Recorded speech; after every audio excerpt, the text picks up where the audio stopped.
हमनी के संस्कृति, हमनी के संस्कार सदा रहे हमनी के साथ। भारत के महान ग्रंथ और काव्य सब के संपूर्ण संकलन सब्सक्राइब करें तिलक।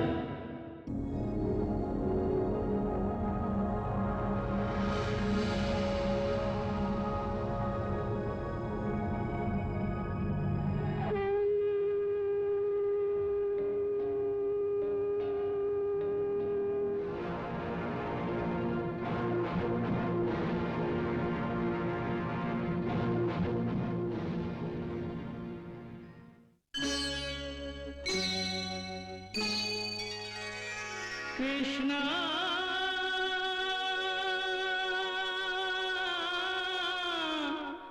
कृष्णा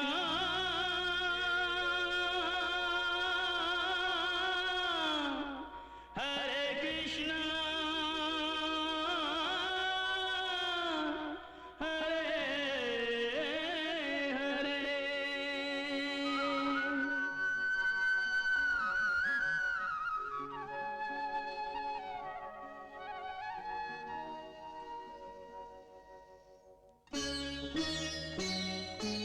सच्चिदानन्दरूपाय विश्वोत्पत्त्यादिहेतवे तापत्रयविनाशाय श्रीकृष्णाय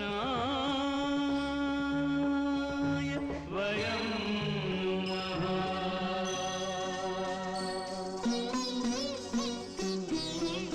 श्रीकृष्ण गोविंद हरे मुरारे हे नाथ नारायण वासुदेव। हरे कृष्ण राधे कृष्ण राधे राधे कृष्ण कृष्ण हरे नाथ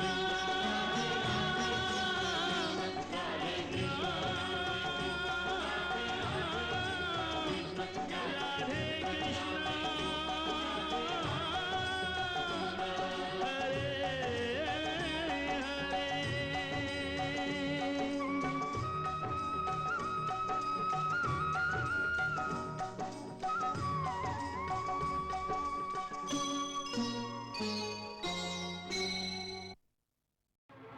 उत्कच, हमार मित्र, तू ठीक समय पर आ गेला।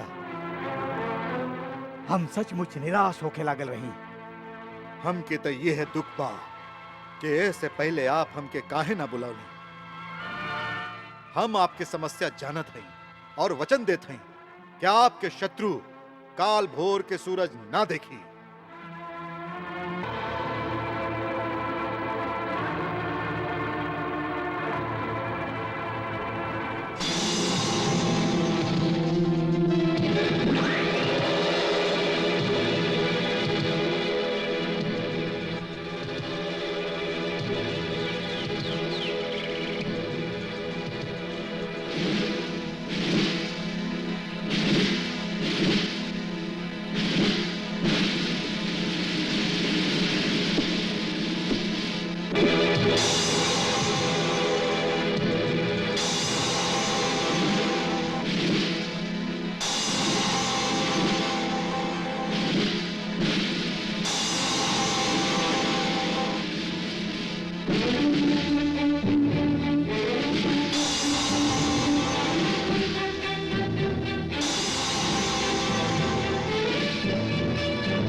यशोदा ये सब का हो गई? कहाँ भइल यशोदा? ई झगड़ा कैसे उलट गई? पता ना, हम तो लल्ला के झुलावत रहली। अचानक एगो चर्र के भयानक आवाज भइल और ई छकड़ा आकाश के ओर उछलल, फिर गिर के टूट गइल। बाकी बाकी एकरा ऊपर फेंकलस के? लल्ला, अहाँ, लल्ला तुहार अकल तो ठिकाना पर बा। हम साच कहत हई, हम इहे देख ली कि लल्ला पैर के अंगूठा लगौलस और ई छकड़ा ऊपर उछल गई। बाकी लड़का अपन अंगूठा से इतना बड़ा छकड़ा कैसे उलट सकेला? तोहार मती तना मारल गेल बा। नंद बाबा, बेटा के हाथ से दान दक्षिणा कराई, कोनो बड़का ग्रह आवे वाला रहे, ऊ प्रभु के कृपा से टल गई। जरूर एकरा केहू के नजर लग गई हा। तू ठीक कहता रहा। ई 2 महीना में ही कितना बार एकर प्राण बचल। हम काले गुरुदेव शांडिल्य के पास जाए और वहां से पूछब कि एकर जन्म कुंडली में ऐसा कौन सा ग्रह बा जेकरा कारण बार बार एकर प्राण संकट में पड़ जाला।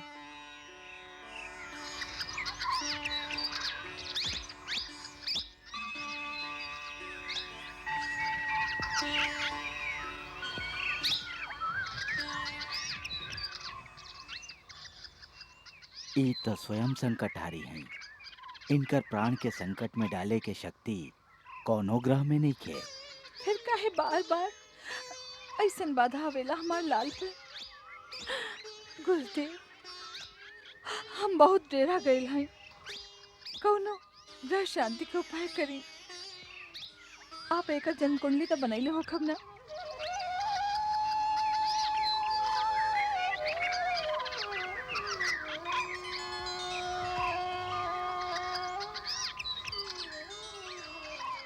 देवी यशोदा, जे जन्म लेवेला ओकर जन्म कुंडली बनावल जा सकेला, बाकी ई त जन्मा है। यहाँ वो हैं जिनकर जन्म कुंडली के ज्ञान विधाता के भी नहीं खे। माई, तू इनकर विशालता के, इनकर शक्ति के ना पहचाने लू। यहाँ वो हैं जे हम लोगन के आत्मा में प्रकाशमान हैं, जे धरती के कण कण में प्रतिबिंबित हैं। गुरुदेव, ऐसन बात हम पहले भी बहुत सुन चुकल हैं कि स्वयं भगवान जी हम लोगन के आत्मा में विराजमान हैं। हर मनुष्य भगवान के ही रूप है। हम भगवान हैं, आप भी भगवान हैं, और हमार लल्ला भी भगवान बा। बाकी ऐसन ज्ञान ध्यान के बाद संत महात्मा के समझ में आ सकेला। बाकी एगो माई के हृदय की चिंता इस सब बात से शांत ना हो सकेला। आप हमार कुल गुरु हैं, हमके खाली आपके ही सहारा है। आप ही हम लोगन की रक्षा कर सकते हैं। हमके विश्वास है कि कौनो भूत प्रेत की छाया हमार घर पर पड़ल है, जैसे ये सब उत्पात हो रहा है। एगो दुखियारी माई की प्रार्थना स्वीकार करी और हमार लाल के सुरक्षा खातिर एकर पूजा करा दी है।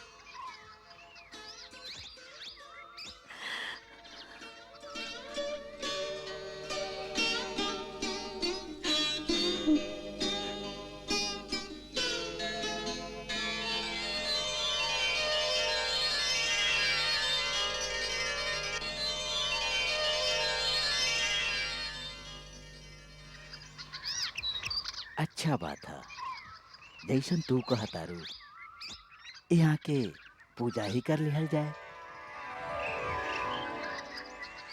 हमारा हो भाग्य।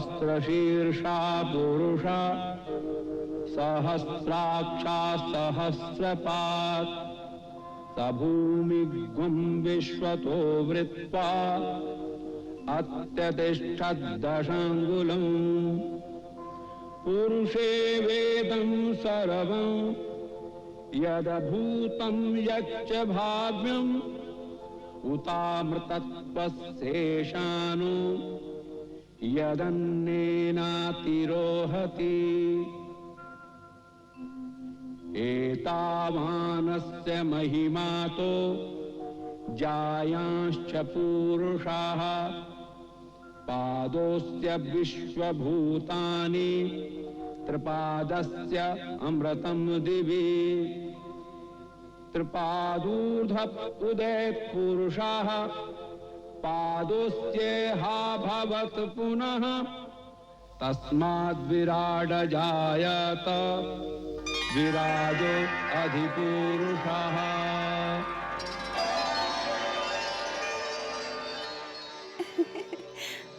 वाह, का लीला बा आपके।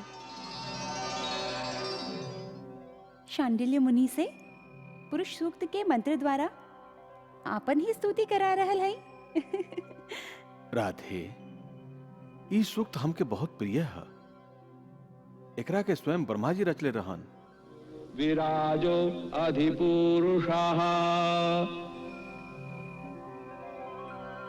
नाथ, कहल जाला जेकर भाग्य उदय होखेला ओकरे आपके द्वारा मृत्यु के प्राप्ति होखेला।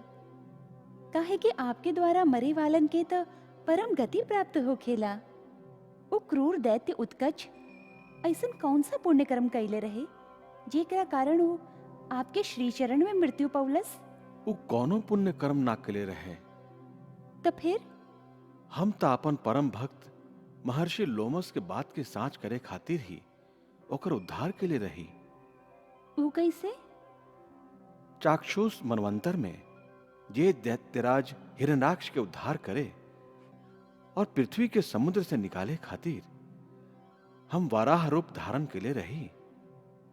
वी उत्कच वही हिरण्याक्ष के बड़ा लाडला बेटा रहे। ओकरा अपन विशाल देह पर बहुत अभिमान रहे। वो ऋषिगण के आश्रम में बड़ा उत्पात मचावत रहे। एक दिन महर्षि लोमस के आश्रम में वो अपन शरीर के रगड़ से सगरे वृक्ष गिरा दिलस।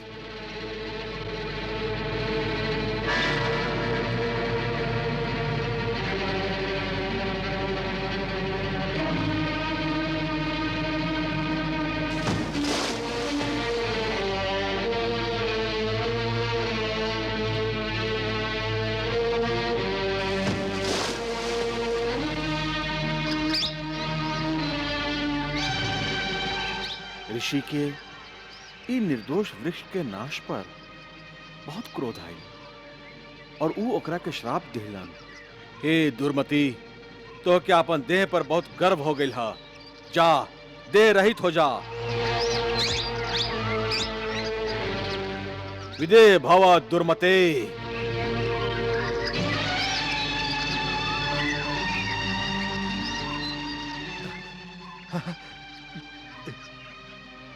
ई का हो गई? ना, क्षमा क्षमा महर्षि, हमरा से अपराध हो गए। हमके क्षमा कर दी महर्षि, हमारा अपराध क्षमा करी। दैत्य स्वभाव के कारण हमरा से भूल हो गई महर्षि। बाकी ऋषिगण के स्वभाव तो क्षमाशील होखेला। हमार उद्धार करी। क्षमा क्षमा करी महाराज, क्षमा करी। क्षमा करी महर्षि, क्षमा करी। हमार उद्धार करी। क्षमा क्षमा करी महाराज। मूर्ख बालक, हमार श्राप तो अमोध है, टल ना सकेला। बाकी तू उद्धार के प्रार्थना कैले बाड़ा तो उद्धार तुहार अवश्य हुई। अब तू यह वायु शरीर के संगे ही वैवस्वत मनवंतर के 28वें द्वापर युग तक भटकत रहबा। ओ समय स्वयं भगवान कृष्ण के चरण स्पर्श से ही तुहार पूर्ण उद्धार हो जाई।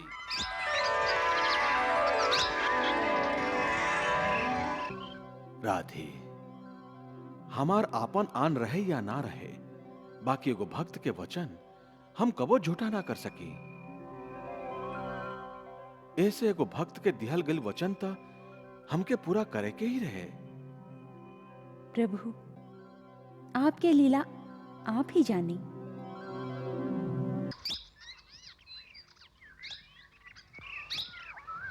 हम आपके ई सूचना देवे खातिर यहाँ बुलौले हैं कि महामुनि गर्ग हमार महायज्ञ के पूर्णाहुति के समय यहाँ आशीर्वाद देवे पधरी हैं।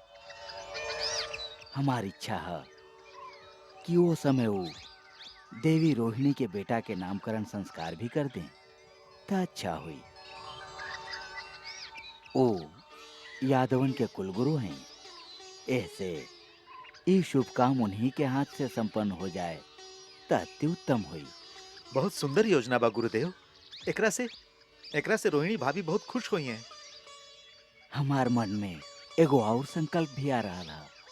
का गुरुदेव? आप तो जानत हैं कि ये धरती पर महामुनि गर्ग से बड़ा केहू ऋषि न है। वहाँ स्वयं भगवान शंकर के शिष्य और ब्रह्मवेत्ता लोगन में सर्वश्रेष्ठ हैं। भूत और भविष्य के ज्ञान देवे वाला ज्योतिष शास्त्र के रचना भी वहाँ के ही कैले हैं। वहाँ हमरा खातिर भी भगवान के लेखा ही पूजनीय हैं। हम समझत हैं कि यह संयोग के लाभ उठा के यदि आपके बालक के नामकरण संस्कार भी ऐसा दिव्य विभूति के हाथ से संपन्न हो जाए तो बड़ा ही शुभ होई। गुरुदेव, हम तो आपके ही आश्रित हैं। ऐसे जे कुछ भी आप हमरा खातिर सोचब ओमे हमार कल्याण ही निहित हुई। यदि आपके ऐसा आज्ञा तो एकरा खातिर हम स्वयं वहां से प्रार्थना करब। अवश्य। और हम जानत हैं वो एकरा स्वीकार भी कर ली हैं।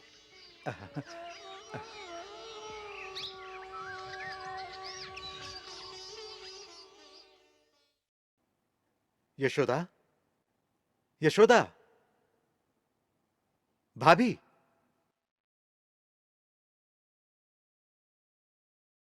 भाभी, बहुत ही सुखद समाचार है। का बात है? बहुत खुश दिखाई देते हैं। आप तो गुरुदेव से मिले गए रही ना? हाँ, और वह ये समाचार देले हैं कि आपके कुलगुरु महामुनि गर्ग स्वयं गोकुल में पधरले हैं। गुरुदेव कहले हैं कि वही अवसर पर भाभी के बेटा के नामकरण संस्कार भी वहां के ही कर कमल से संपन्न करा दिए हैं। ये तो बहुत ही सुंदर समाचार बा नंदराय जी। हम तो ना मालूम कब से यह शुभ घड़ी की प्रतीक्षा करत रही। और यशोदा, गुरुदेव एगो और सुंदर योजना बनैले हैं। हमार लल्ला के नामकरण भी? हाँ, गुरुदेव की इच्छा बा कि हमार लल्ला के नामकरण संस्कार भी महामुनि गर्ग के द्वारा ही होखे। वहां के कहना बा कि यह समय संसार में महामुनि गर्ग जैसन दिव्य विभूति दूसर और केहू नहीं खे। स्वयं गुरुदेव भी वहां के पूजनीय मानेलन। हाँ, वहां के कहना कि ऐसे हमार लल्ला के परम कल्याण हुई। साचो? हाँ, ऐसे वो स्वयं वहां से प्रार्थना करी हैं कि हमार लल्ला के नामकरण संस्कार वहां के ही द्वारा होखे।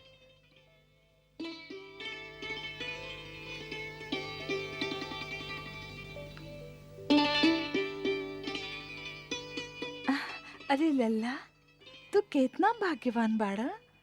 अपन दाव के संगे तोहार भी संस्कार यादव कुल के राजगुरु के हाथ से होई। नंदराय जी, यह अवसर पर उत्सव तो दोहरा हुई ना? ना भाभी,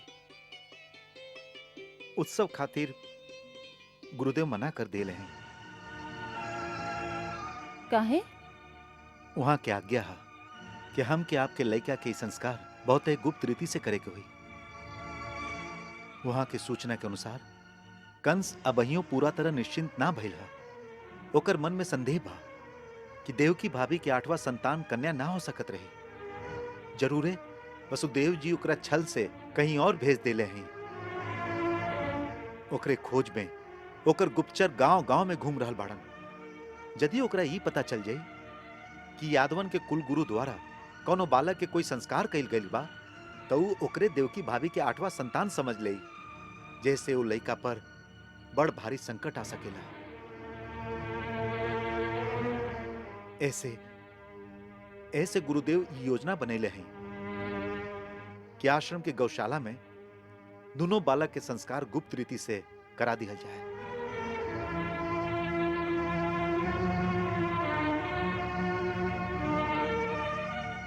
हे भगवान, हे प्रभु, तू ही हम लोगन के रक्षा करे वाला बड़ा। हे देवी माई, तू ही हमार गोदी भरे के आशीर्वाद दे ले रहो। अब तू ही हम लोगन की रक्षा करा।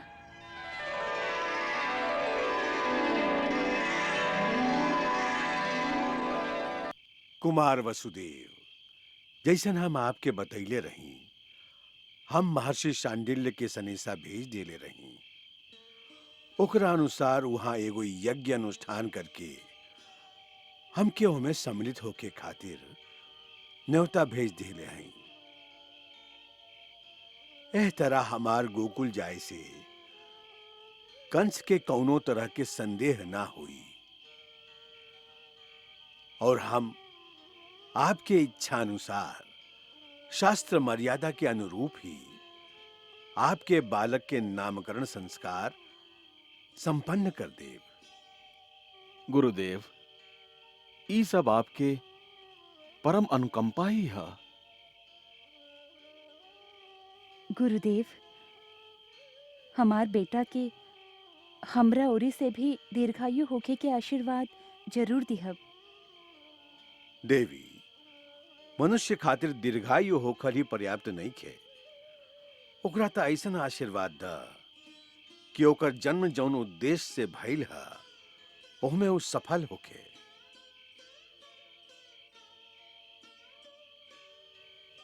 आपकी कहना उचित है गुरुदेव। बाकी माई के हृदय में तो बेटा के आयु के कामना ही सबसे पहले हो खेला, और फिर ओह माई के हृदय जेकर छो छो गो बेटा जन के संगे ही काल के मुंह में समा गईल होके,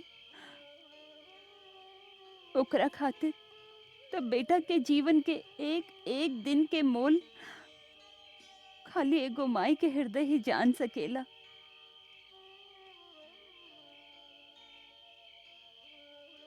आप एकरा स्त्री के हृदय के दुर्बलता भी कह सकत हैं। बाकी यह दुर्बलता के पीछे जे संतान के मोह के विवशता बा, खाली एगो स्त्री ही जान सकेली। पुरुष यह भावना के गहराई के ना समझ सकेलन।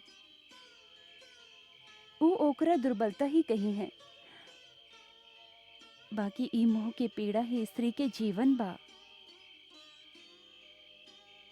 कुमार वसुदेव, जैसन हम आपके बतैले रही, हम महर्षि शांडिल्य के सनेसा भेज देले रही। ओकरा अनुसार वहां एगो यज्ञ अनुष्ठान करके हमके ओमे सम्मिलित होके खातिर न्योता भेज देले हैं। एह तरह हमार गोकुल जाए से कंस के कौनो तरह के संदेह ना हुई और हम आपके इच्छा अनुसार शास्त्र मर्यादा के अनुरूप ही आपके बालक के नामकरण संस्कार संपन्न कर देव। गुरुदेव, ई सब आपके परम अनुकंपा ही है। गुरुदेव, हमार बेटा के हमरा ओरी से भी दीर्घायु होके के आशीर्वाद जरूर दिहब। देवी, मनुष्य खातिर दीर्घायु होकर ही पर्याप्त नहीं खे। ओकरा त ऐसन आशीर्वाद द कि ओकर जन्म जौन उद्देश्य से भइल है ओहमे वो सफल होके।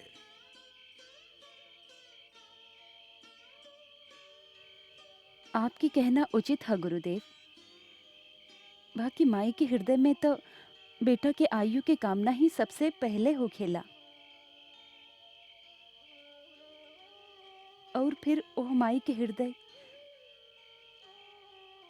जेकर छो छो गो बेटा जन के संगे ही काल के मुंह में समा गईल होके, ओकरा खातिर तब बेटा के जीवन के एक एक दिन के मोल खाली एगो माई के हृदय ही जान सकेला।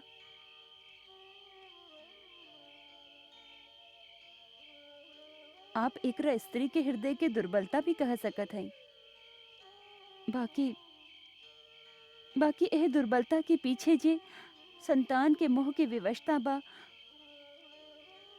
खाली एगो स्त्री ही जान सकेली।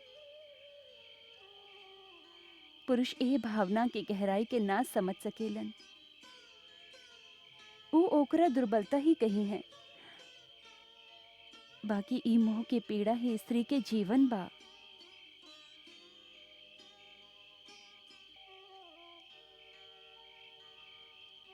ना देवी, हम एकरा स्त्री के दुर्बलता ना समझीले। ई जे एगो माई के हृदय में हर पल अपन संतान खातिर एगो मंगल कामना आवत रहेला, ऊ तो निर्मल प्रेम के एगो ऐसन दिव्य रूप है जे पूरा तरह से निश्चल है, जे स्वार्थ से रहित है, जे एगो झरना के लेखा निरंतर बहत रहेला। सच्चा प्रेम की ऐसन दिव्य झरना सगरी सृष्टि में माई के हृदय के छोड़ के और ही कहीं ना मिलेला। और यही से माई के आशीर्वाद प्राणी खातिर सबसे बड़ा कवच होखेला। माई के ही निश्चल प्रेम ही प्राणी के सबसे बड़ शक्ति है। ऐसे जे अभागा आपन माई के तिरस्कार करेला, वह संसार में कब्बो विजयी ना हो सकेला। ऐसे हे देवी, हमार बात के अन्यथा मत समझी।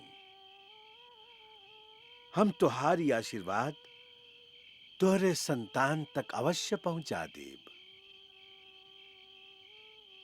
माई के और का आदेश है।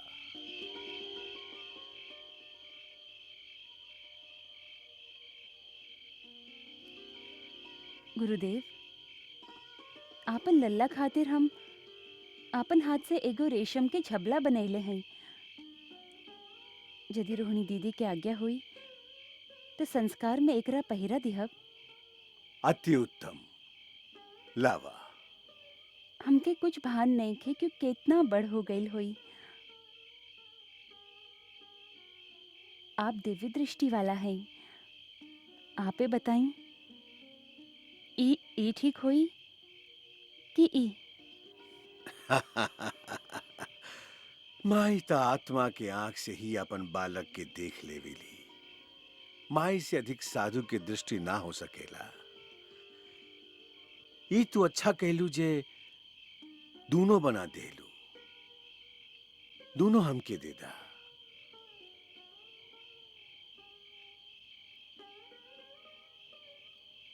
हम पहिरा देव।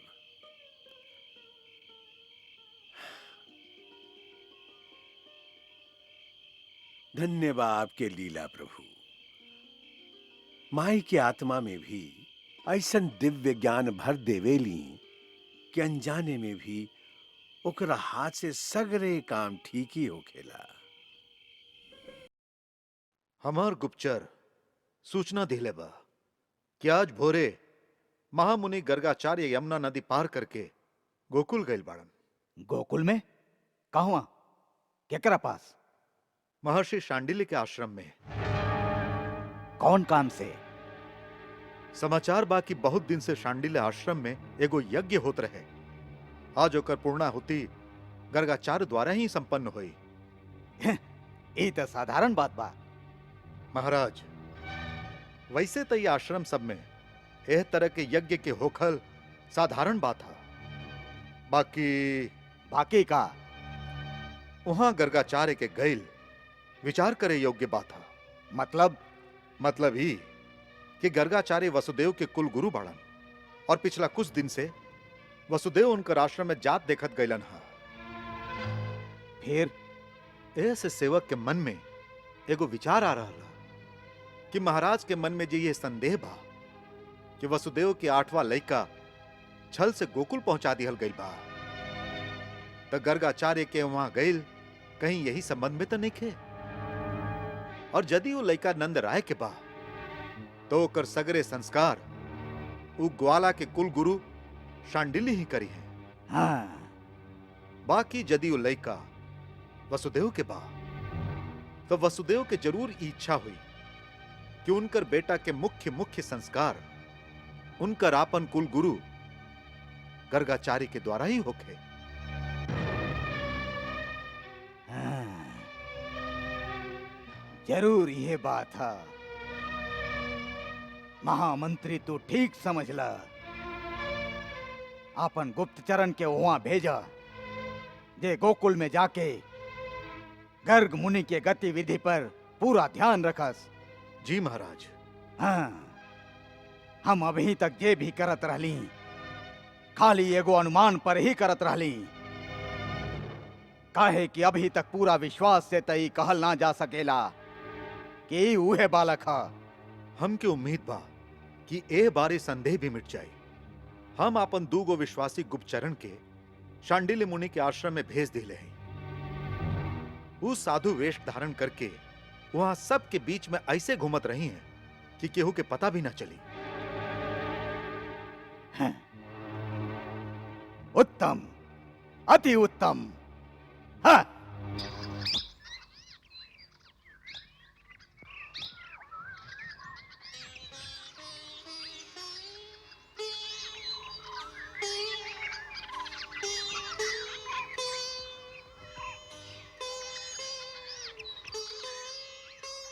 प्रभु, देवी रोहिणी और नंदराय दोनों लड़का के लेके आ गइल बाड़न। आपके प्रतीक्षा करतारन। चली प्रभु।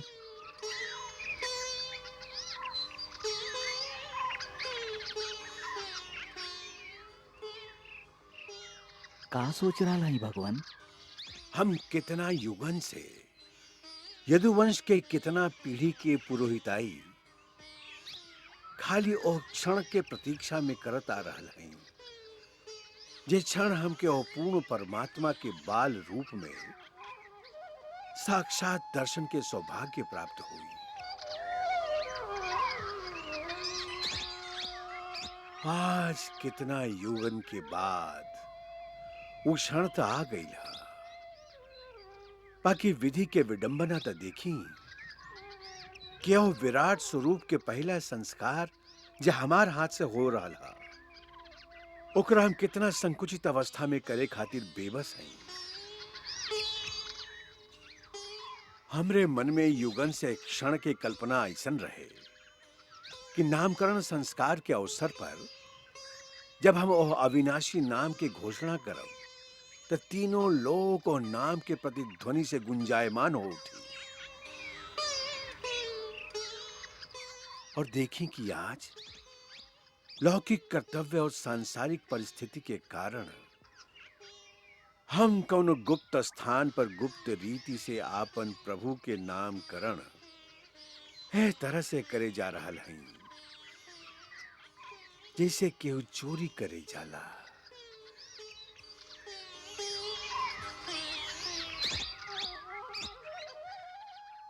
अच्छा अच्छा, यह तुहार इच्छा है तो यह सही।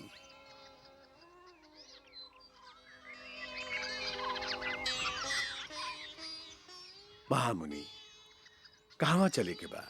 भगवान, गौशाला में एकांत है। नंदराय जी उहुए प्रतीक्षा करतानन। चली आई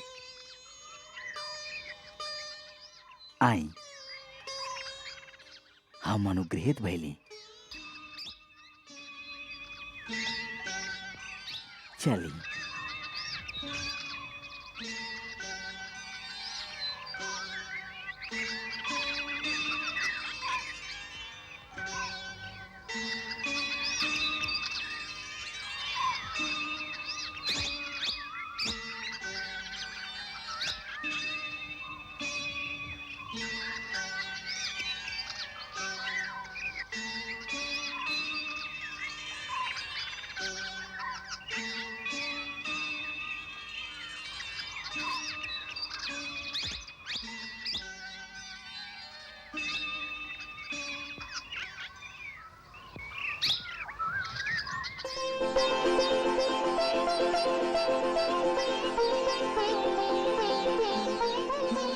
आज युगों पीछे मिले भक्त और भगवान,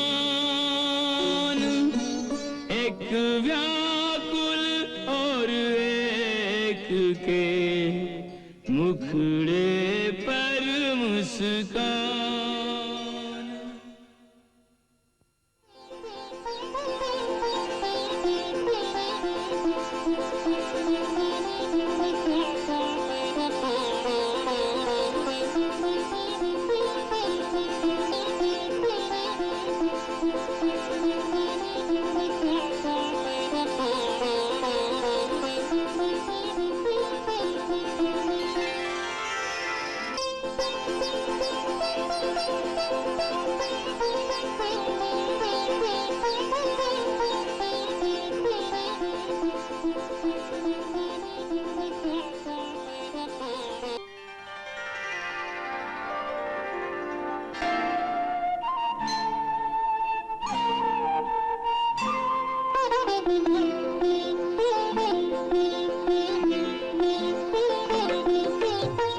बाल रूप देखे जो कन्हाई, मुनिवर ने सुध बुध बिसराई।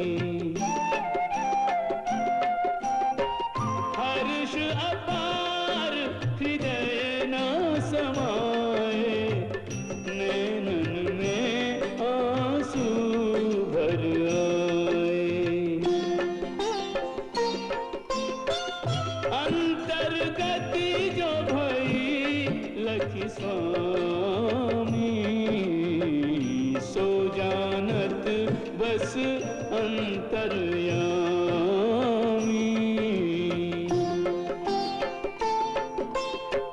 कैसे अभिनंदन करें मुनि कछु समझ न पाऊं।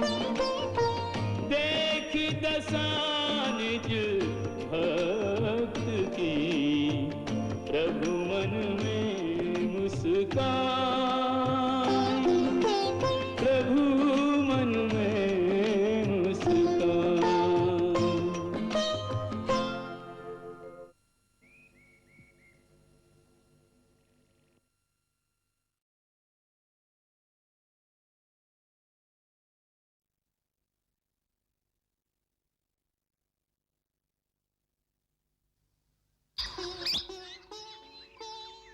भगवान,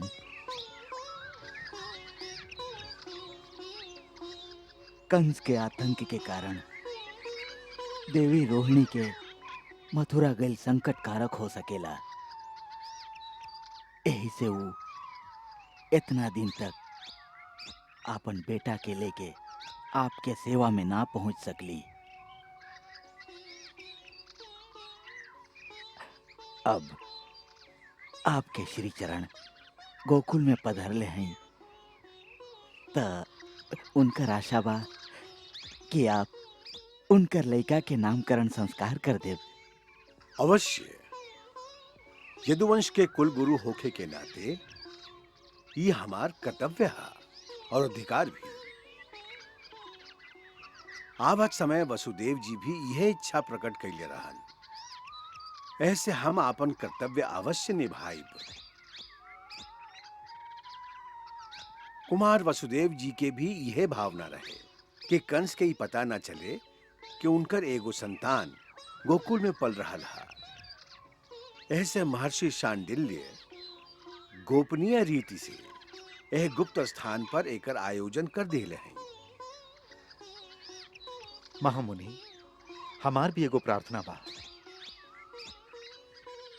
कहीं आप जैसन दिव्य विभूति के गोकुल में पधारल हम सभे गोकुल वासियन खातिर जैसे एगो आशीर्वाद है,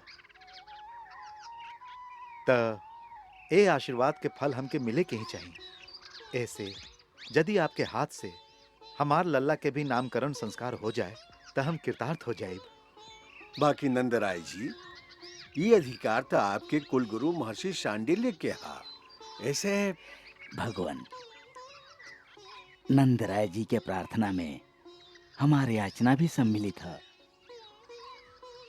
हम ही गोकुलपति के ये सुझाव दिले रही कि यदि ये शुभ काम आपके कर कमल से संपन्न हो जाए तो बहुत अच्छा और मंगलकारी हुई। ऐसे हमार भी यह प्रार्थना है। आप बहुत उदार हैं महामुनि। हम रहती तो ऐसा अवसर कब्बो न छोड़ती।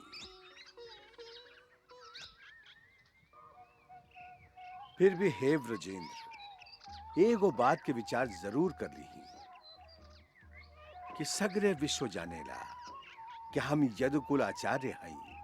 ऐसे यदि हम तोहार लड़का के संस्कार करब तो ई सूचना मिलते कंस के धारणा हो सकेला कि शायद यह वसुदेव जी के 8वां बेटा होके, तो बहुत बड़ संकट भी पैदा हो सकेला।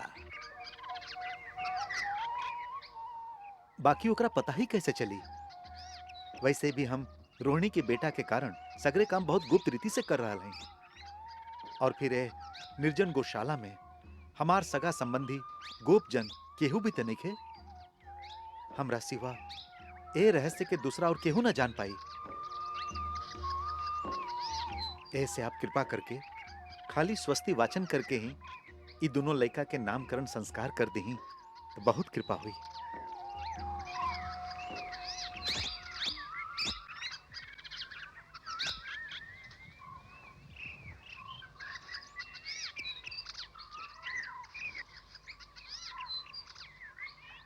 का आप यह रहस्य के गोपनीय रखे के वचन दे सकत हई?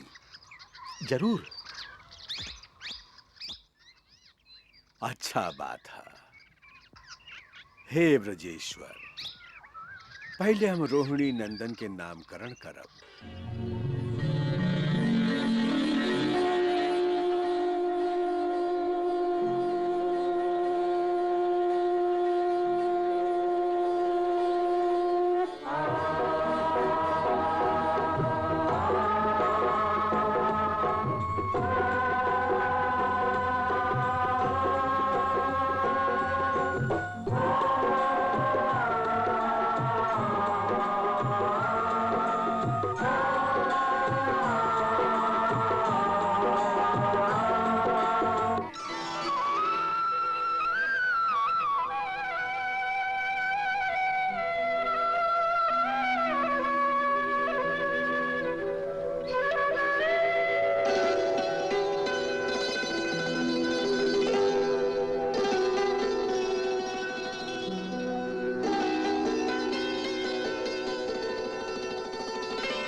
तुला लग्न और स्वाति नक्षत्र के द्वितीय चरण में जन्म लेवे वाला ये दिव्य लड़का इतना शक्तिशाली बा कि सगरी धरती के बोझ अपन शीश पर उठा सकेला।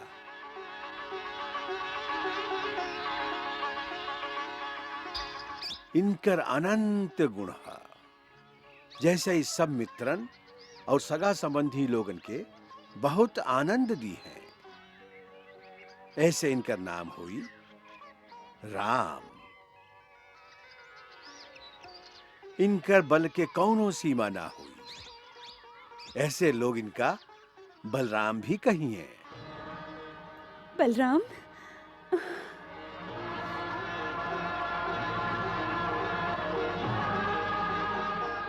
संकर्षण द्वारा रोहिणी के गर्भ में पधारल हैं। ऐसे इनकर एगो नाम संकर्षण भी होई।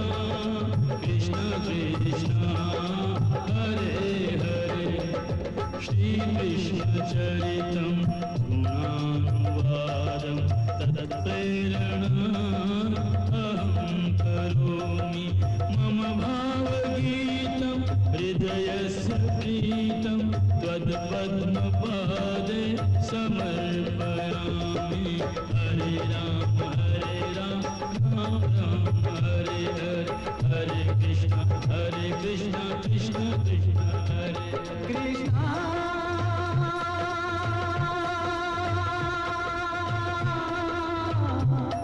कृष्ण